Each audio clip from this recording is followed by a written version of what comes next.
ఉన్న బంగారాన్ని విడిపించి ఆ రోజు ఆన్లైన్ రేటుకే మేము కొంటాం. Sharma gold company. నమస్తే, వెల్కమ్ టు సుమన్ టీవీ. నేను మీ యామ్ని. ప్రస్తుతం మనతో ఉన్నారు ప్రముఖ ఆధ్యాత్మికవేత్త, ప్రముఖ జ్యోతిష వాస్తు పండితులు సుభాష్ శర్మ గారు ఉన్నారు. గురుగారు, మన గురుగారితో మనం మాట్లాడదాం. నమస్తే అండి. శ్రీమాత్రి. గురుగారు, ఇప్పుడు శివరాత్రి రోజు అంటే ఉపవాసం ఉండని వాళ్ళు ఉంటారు, అలానే జాగారం కానీ ఈ విధంగా ఉంటూ ఉంటారు కదండి. ఇప్పుడు అదే ఫలితం రావాలంటే వీళ్ళకి సంబంధించిన చిన్న పరిహారం అంటూ ఉందా? తప్పకుండా తెలియజేస్తానమ్మా. ముందుగా ప్రేక్షకులందరికీ శ్రీమాత్రే నమః, శ్రీ గురుభ్యో నమః. ఓం మృత్యుంజయాయ రుద్రాయ నీలకంఠాయ శంభవే అమృతేశాయ శర్వాయ మహాదేవాయ తే నమః. చాలా అద్భుతమైనటువంటి ప్రశ్న అమ్మ. చాలామందికి అంటే తెలియనటువంటి వారికి ఇదొక ఆలోచనగా, ఇదొక అనుమానంగా ఏర్పడేటటువంటి సంఘటన ఇదంతా. చాలామంది కూడా అడుగుతూ ఉంటారు, గురువుగారు నాకు ఇవన్నీ కూడా చేయడం కుదరదండి, ఇవన్నీ కూడా చేసే పరిస్థితుల్లో లేదండి, ఇలా చాలామంది చెప్తూ ఉంటారు. అయితే శివుడి యొక్క అనుగ్రహము చాలా గొప్పనైనటువంటిది. అందులోనూ శివ అన్న వెంటనే చాలు శివుడు కరుణించేటటువంటి భక్తవ శంకరుడు అని పేరు శివుడికి. భోళాశంకరుడు, భక్తవ శంకరుడు. భోళాశంకరుడు అంటే నువ్వు నీళ్లు పోస్తే చాలు, నీకు ఏది అడిగితే అది ఇచ్చేస్తాడు. శివ అంటే చాలు ఎక్కడున్నా కూడా నీ వెనకే ఉండి నిన్ను నడిపించేటటువంటి వాడు. ఇలా నామస్మరణ చేసిన, శివుడిని మనసులో తలుచుకున్న మనకు కార్యానుకూలత, కార్య విజయం సాధించేటటువంటి అవకాశము ఒక నామస్మరణతో దొరికేటటువంటి దైవము శివుడి యొక్క దైవము, శివారాధన, శివుడి యొక్క నామస్మరణ. అందులో శివరాత్రి అనేటటువంటిది పరమ పవిత్రమైనటువంటి రోజుగా ఆపాదించడం జరిగింది. ఎందుకు? మామూలు రోజులలో మనం శివారాధన చేస్తే ఎంతనైతే పుణ్యం వస్తుందో, ఇప్పుడు ఉదాహరణకు మామూలు రోజులలో మనము శివారాధన చేశామనుకోండి, ఒక 100 జన్మల పుణ్యం వస్తుంది. శివరాత్రి రోజున చేసేటటువంటి అభిషేకానికి, శివరాత్రి రోజు చేసే జాగరణకు, శివరాత్రి రోజు చేసే ఉపవాసానికి 1000 జన్మల పుణ్యం కలుగుతుంది. అంటే నువ్వు సంవత్సరం అంతా శివారాధన చేసుకుంటే నీకు ఎంతనైతే పుణ్యం వస్తుందో, నువ్వు శివరాత్రి రోజు ఒక్కరోజు చేస్తే సంవత్సర కాలమంతా చేసినటువంటి పుణ్యం ఆ ఒక్కరోజు లభిస్తుంది. అందుకే శివరాత్రి రోజు నియమాలు ఎందుకు పెట్టారు అని అంటే కనుక, నువ్వు మామూలు రోజులు ఉపవాసం చేస్తావో చేయవో తెలియదు. ఒకవేళ నేను సోమవారం ఉపవాసం ఉన్నానండి, బై మిస్టేక్ మర్చిపోయి నేను తినేసానండి అనేటటువంటి విషయాలు కూడా చెప్తారు. అలాంటి వారికైనా సరే ఒక్క శివరాత్రి రోజు ఉపవాసం చేస్తే తెలియనటువంటి అపరాధనములు, అలాగే నేను శివుడి పేరు మీద ఉపవాసం ఉన్నానని మర్చిపోయి తిన్నాను అనేటటువంటి దోషములు, అంటే అనుమానం ఉంటుంది కదా, అయ్యో నేను ఈరోజు నువ్వు సోమవారం అండి మర్చిపోయాను, తినేశాను, ఏమవుతుందో అని భయపడేటటువంటి వాళ్ళకి కూడా ఇది ఒక వివరంగా చెప్పుకోవచ్చు. అంటే శివరాత్రి రోజు ఉపవాస దీక్ష అనేటటువంటిది మనము మర్చిపోయి తిన్నా, లేదు మనకు జీవితంలో ఒకరోజు ఉపవాసం ఉండాలి, ఆ ఒక్కరోజు ఉపవాసం వల్ల 1000 జన్మల పుణ్యం పొందాలి అంటే శివరాత్రి రోజు ఉపవాస దీక్ష పరమ పవిత్రమైనటువంటి దీక్షగా భావన చేసుకోవచ్చు. జాగరణ, మన జీవిత కాలంలో మనము 50 సంవత్సరాలు ఉన్నామనుకోండి, అందులో 25 సంవత్సరాలు నిద్రకే వెళ్ళిపోతుంది. అంటే మనం మెలకువగా ఉండేది ఎంత, కష్టపడేది ఎంత, కేవలం 25 సంవత్సరాలు మాత్రమే. అలా నువ్వు శివరాత్రి రోజు ఒక్కరోజు జాగరణ చేస్తే నీ జీవిత కాలంలో నీకు ఏదైతే నిద్రావస్థ ఉందో, ఏదైతే కాలం ఉందో ఆ కాలాన్ని కూడా ఉద్ధరింపజేసేటటువంటిది, నీకు జీవితంలో ఎప్పుడూ కూడా ఒక మంచి శివుని యొక్క అనుగ్రహం దొరకాలి అంటే ఈ జాగరణ అనేటటువంటిది పరమ పవిత్రంగా ఆచరణ చేసుకుంటారు. గురుగారు, ఇప్పుడు జాగరణ ఉపవాసం అనేది ఎవరెవరు చేస్తే మంచిదండి అసలు?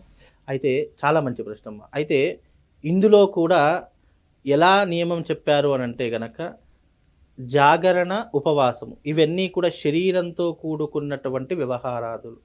దానికి శరీరం సహకరించాలి, ఆలోచన సహకరించాలి, జ్ఞానము సహకరించాలి. ఈ 3 కూడా సహకరిస్తేనే ఉపవాసం చేయగలము, జాగరణ అనేటటువంటి వ్యవహారం కూడా చేయగలము. ఇందులో అంటే ఎగ్జంప్షన్ ఉన్నటువంటి వారు ఎవరు అనంటే, చిన్న పిల్లలకు ఉపవాస దీక్ష, జాగరణ అవసరం లేదు.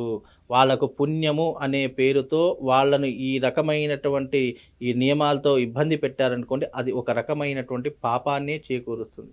ఎందుకు? బికాస్ చిన్నపిల్లలు భగవంతుడితో సమానము.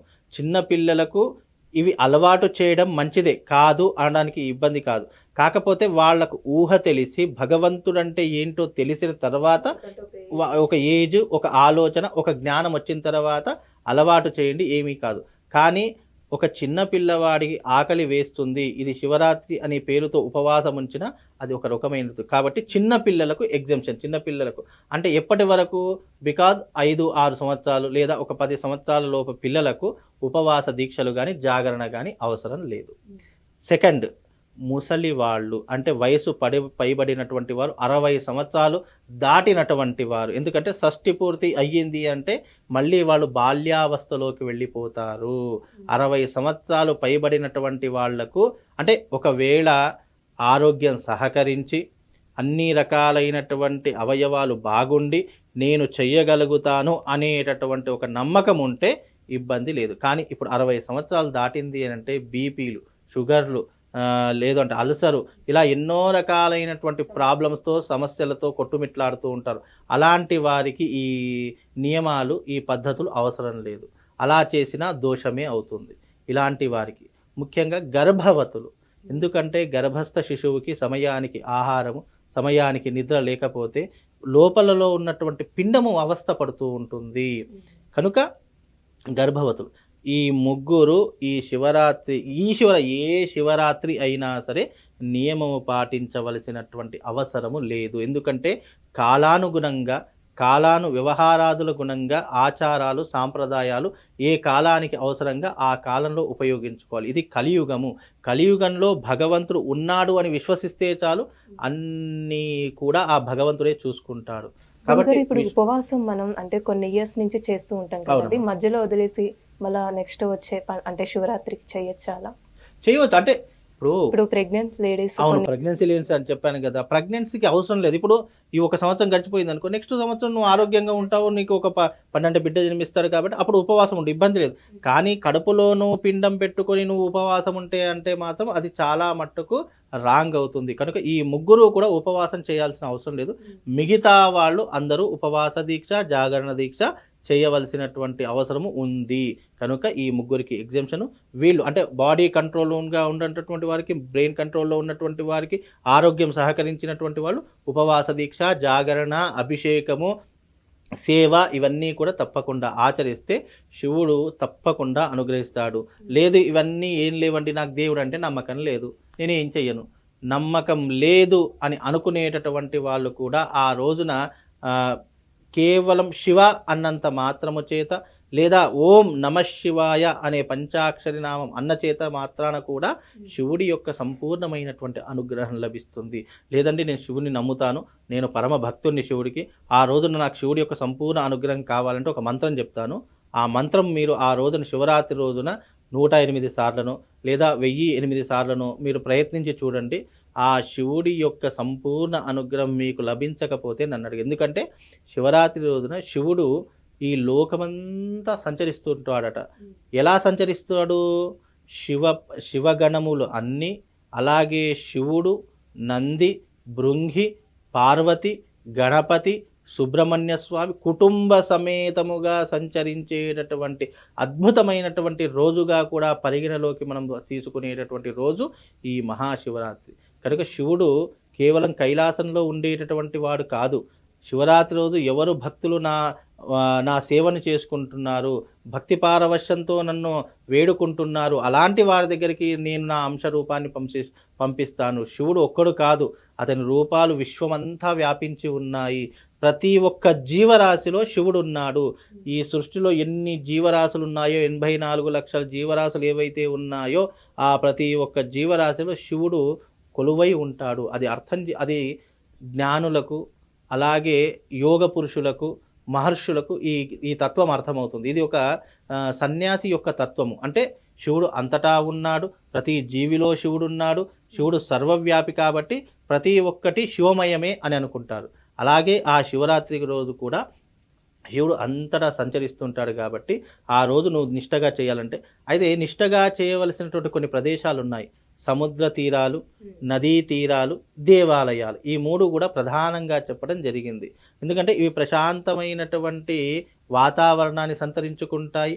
అలాగే అక్కడ ఎప్పుడూ కూడా దైవనామస్మరణ, దేవతలు సంచరించేటటువంటి ప్రదేశము, ఇవన్నీ కూడా పుణ్యమైనటువంటి ప్రదేశాలు కాబట్టి ఆ స్థలంలో చేయడం ద్వారా ఏమవుతుంది, పరమశివుడు సంతోషభరితుడవుతాడు. నేను ఒక మంత్రం చెప్తాను. ఓం మృత్యుంజయాయ రుద్రాయ నీలకంఠాయ శంభవే అమృతేశాయ శర్వాయ మహాదేవాయ తే నమః అనేటటువంటి మంత్రాన్ని చదువుకోండి. మీకు అపమృత్యు శివుడు ఏం చేస్తాడు, అపమృత్యుని తొలగించేటటువంటి వాడు, మృత్యుంజయుడు కనుక మీ జీవితంలో ఆయుష్ను పెంచుకోవడానికి, అదృష్టాన్ని పెంచుకోవడానికి, శివుడి యొక్క సంపూర్ణమైనటువంటి అనుగ్రహాన్ని పొందడానికి ఈ మంత్రం మీకు జీవితంలో తోడ్పడుతుంది. ఈ మంత్రాన్ని మీకు శక్తి ఎంతవరకు ఉంటే అంతవరకు, ఒకసారి చేస్తారా, 10 సార్లు చేస్తారా, 108 సార్లు చేస్తారా, నేను చెప్పాను, అది మీ ఇష్టం. ఎందుకంటే 108 సంఖ్య అనేటటువంటిది మనకు చెప్పినటువంటి ఒక సంఖ్యా ప్రామాణికం ఉంది కాబట్టి 108 చేసుకోండి వీలైనంత వరకు. ఇక దానికంటే ఎక్కువ చేస్తారు, ఆ రోజు నాకు ఏం పని లేదండి, నేను శివైక్యంలో మునిగిపోతానంటే ఇక మీకు ఇష్టం. శివుణ్ణి మీ ముందర తెచ్చుకోవడానికి, శివుణ్ణి ప్రసన్నం చేసుకోవడానికి ఇది ఒక అద్భుతమైనటువంటి మంత్రము. లేదండి ఈ మంత్రం చదవడం కూడా నాకు రాదు, ఓం నమ శివాయ అనేటటువంటి మంత్రాన్ని చదువుకోండి చాలు, అంతకంటే పరమ పవిత్రమైంది లేదు. ఈ శివరాత్రి ఈ రకంగా కాలం గడిపేసేయండి, అది చాలండి. ఈ జన్మానికి ఒక శివరాత్రి అన్నందుకు మన జన్మ పుణ్యం అవుతుంది, చరితార్థం అవుతుందమ్మా. చాలా చక్కగా తెలియజేస్తారండి. ధన్యవాదాలు. శ్రీమాత్రే.